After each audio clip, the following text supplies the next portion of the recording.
अस्सलाम वालेकुम स्टूडेंट्स। आज की जो हमारी लैब है वो implementation of voltage regulator using IC LM723 है। इससे पहले भी हमने एक लैब सीरीज़ वोल्टेज रेगुलेटर की एक्सपेरिमेंट नंबर 9 में इम्प्लीमेंट की थी। तो आज हमारे पास ये हम IC की मदद से वोल्टेज रेगुलेटर को इम्प्लीमेंट करेंगे। सबसे पहले देख लेते हैं कि हमें ये वोल्टेज रेगुलेटर की ज़रूरत पेश क्यों आती है। हमारे पास कोई ऐसा इक्विपमेंट है जिसे फॉर एग्जांपल हमें 12 वोल्ट DC फिक्स रिक्वायर्ड है, इनके 12 से ज़्यादा भी ना हो कम भी ना हो, 12 वोल्ट फिक्स DC सप्लाई है।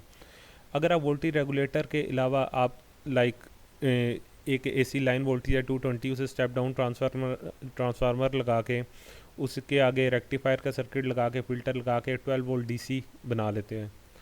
तो नॉर्मल केस में अगर लाइन वोल्टेज 220 आ रही है तो वो आपको 12 वोल्ट DC देगी आउटपुट सर्किट जो है। तो अगर इन केस हमारे पास जिस तरह हमारे पास लाइन वोल्टेज चेंज होते हैं, हमारे पास सर्दियों के अंदर जो वोल्टेज हैं वो 220 रेटेड वोल्टेज जो 220 उससे बढ़ के 230 या 235 तक चले जाते हैं। तो यहाँ कुछ इलाकों के अंदर गर्मियों के अंदर वोल्टेज ड्रॉप हो जाते हैं। फॉर एग्जांपल रेटेड जो है वो हमारे पास 220 है, किसी इलाकों में 210 होगा, 200 होगा, 190 होगा, इनके वोल्टेज डिक्रीज़ कर जाते हैं। तो अगर एक ऐसा सर्किट जिसके अंदर आपने वोल्टेज रेगुलेटर नहीं लगाया हुआ, जस्ट स्टेप डाउन ट्रांसफार्मर, आपने रेक्टिफायर का सर्किट और आगे फ़िल्टर वगैरह लगाया, तो अगर आपके पास वोल्टेज इनपुट ट्रांसफार्मर की प्राइमरी पे बढ़ जाएंगे तो उसकी सेकेंडरी पे वोल्टेज बढ़ जाएंगे, उसे आप रेक्टिफाई करोगे तो आउटपुट आपके पास अगर फॉर एग्जांपल 12 वोल्ट है तो किसी भी केस में इनपुट जितनी बड़ी है उसके अकॉर्डिंग 13 वोल्ट हो गया है, या इनपुट वोल्टेज डिक्रीज़ किया था 200 वोल्ट या 190 वोल्ट पे आ गया था, तो आपके पास 12 वोल्ट की जगह 11 वोल्ट या 10 वोल्ट मिलना शुरू हो जाएंगे। तो जहाँ पे ऐसा इक्विपमेंट जहाँ पे आपको फिक्स वोल्टेज चाहिए, इनके इनपुट की वेरिएशन लाइन की वेरिएशन से आउटपुट के वोल्टेज चेंज ना हो, या आपके पास जो उस सर्किट के आगे लोड कनेक्ट हुआ हुआ है लोड की वेरिएशन से आपके पास आउटपुट वोल्टेज जो है वो आपके पास फिक्स ही रहें, तो उस जगह पे हम ये वोल्टेज रेगुलेटर के सर्किट को यूज़ करेंगे। ये आज की लैब के अंदर जो हम IC यूज़ करेंगे LM723, ये हमें पॉजिटिव वोल्टेज रेगुलेशन भी दे सकती है, नेगेटिव वोल्टेज रेगुलेशन भी दे सकती है, up to 150 milliampere current दे सकती है, और अगर हम इसके साथ एक्सटर्नल ट्रांजिस्टर वगैरह ऐड कर लें तो अप टू 10 एम्पियर तक की करंट हमें प्रोवाइड कर सकती है। जो आप इसको इनपुट वोल्टेज देंगे वो 9 वोल्ट से लेके 40 वोल्ट तक, और ये जो रेगुलेटेड आउटपुट वोल्टेज देगा वो 2 वोल्ट से लेके 37 वोल्ट तक है।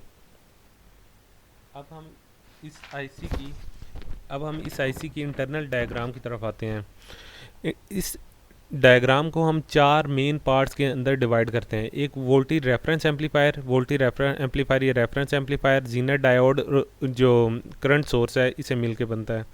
उसके बाद एरर एम्पलीफायर या जो हमारे पास कंपैरेटर है। थर्ड वन जो है हमारे पास करंट लिमिटिंग ट्रांजिस्टर, ये Q1 जो है। उसके बाद Q2 जो है वो सीरीज पास ट्रांजिस्टर है। जो रेफरेंस जो फर्स्ट स्टेज है वोल्टेज रेफरेंस एम्पलीफायर, ये हमारे पास आउटपुट पे एक fix voltage 7.15 volt V reference ये यहाँ पे नज़र आ रहा है नीचे पिन, यहाँ पे हमें 7.15 वोल्ट हमें प्रोवाइड करती है। जो एरर एम्पलीफायर है, जो ये रेफरेंस एम्पलीफायर की जो आउटपुट है वो एरर एम्पलीफायर का नॉन इन्वर्टिंग टर्मिनल पे हम अप्लाई करेंगे, और एरर एम्पलीफायर के नेगेटिव टर्मिनल इन्वर्टिंग टर्मिनल के ऊपर हम आउटपुट के साथ इसको कनेक्ट करेंगे। और जो एरर एम्पलीफायर की आउटपुट है वो हमारे पास सीरीज पास ट्रांजिस्टर जो है उसकी बेस के ऊपर हम Q2 जो है उसकी बेस के ऊपर हम अप्लाई करेंगे। और जो ये Q1 है ये करंट लिमिटिंग ट्रांजिस्टर है, यानी कि एक स्पेसिफिक लिमिट से ज़्यादा अगर करंट हो तो वो इसको रोकेगा। वो कैसे करेगा वो हम आगे सर्किट में जाके देखते हैं। ये LM723 IC जो है इसकी पिन कन्फिग्रेशन है। हमारे पास 14 पिन की IC है। सबसे पहली पिन जो है इसकी है नंबर 1, पिन नंबर 1 वो NC not connected. Pin number 2 current limit. अच्छा, ये पिन जो है ये करंट को लिमिट करने के लिए होती है, और ये जो ट्रांजिस्टर Q1 है उसकी बेस की पिन है। जो पिन नंबर 3 है करंट सेंस, ये हमारे पास जो करंट वाला ट्रांजिस्टर Q1 है ये उसके एमीटर के साथ कनेक्टेड होती है, और ये भी करंट लिमिटिंग के लिए यूज़ होती है। पिन नंबर 4 जो है वो इन्वर्टिंग इनपुट है। ये वाली जो पिन है ये हमारे पास जो एरर एम्पलीफायर है उसकी जो इन्वर्टिंग टर्मिनल है उसको कनेक्ट हुई होती है। Pin number 5 non inverting input, ये वाली पिन जो है वो एरर एम्पलीफायर के नॉन इन्वर्टिंग टर्मिनल के साथ कनेक्ट होती है और ये पिन यूज़ होती है ताकि हम प्रोवाइड करें reference voltage to the op amp. Pin number 6 V reference जो है हमें रेफरेंस वोल्टेज देता है जो कि हमारे पास 7 वोल्ट के अप्रॉक्सीमेटली होता है, 7.15 होता है। माइनस VCC, इसको हम ग्राउंड करेंगे। NC जो पिन नंबर 8 है वो NC not connected. Pin number 9 जो हम यूज़ करेंगे जब हम नेगेटिव वोल्टेज रेगुलेशन करेंगे, VG, ठीक है। Pin number 10 V out, output pin है। पिन नंबर 11 VC, ये पिन सीरीज पास ट्रांजिस्टर के कलेक्टर टर्मिनल के साथ कनेक्ट होती है। Pin number 12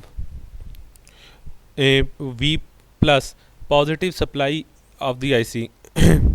pin number 13 frequency compensation, इस पिन पे हम एक कैपेसिटर लगाएंगे 100 पिकोफैरेड की वैल्यू का, ताकि नॉइज़ को रिड्यूस किया जा सकता है। ये 100 पिकोफैरेड की जो वैल्यू है ये डाटा शीट में गिवन है। Pin number 14 NC not connected. जी, तो स्टूडेंट्स हम इस LM723 IC के साथ जो कंपोनेंट हैं, रजिस्टर है, ट्रांजिस्टर है, कैपेसिटर है, इसे डिफरेंट कॉन्फ़िगरेशंस में लगा के डिफरेंट एप्लीकेशंस के लिए हम यूज़ कर सकते हैं। आज जो हम basic low voltage regulator implement करेंगे जो 2 वोल्ट से लेकर 7 वोल्ट तक आउटपुट वोल्टेज को रेगुलेट करेगा। ये इसकी सर्किट डायग्राम है और इसके जो आउटपुट वोल्टेज का फार्मूला है वो हमारे पास V out is equal to V reference voltage जो हमारे पास 7 वोल्ट आ रहे हैं multiply by R2 divided by R1 plus R2। R1 ये है, R2 ये है, यानी कि यहाँ पे जो आप वोल्टेज नॉन इन्वर्टिंग टर्मिनल पे जो आप अप्लाई कर रहे हो वो आपके पास जो आउटपुट पे वोल्टेज मिल रहे होंगे।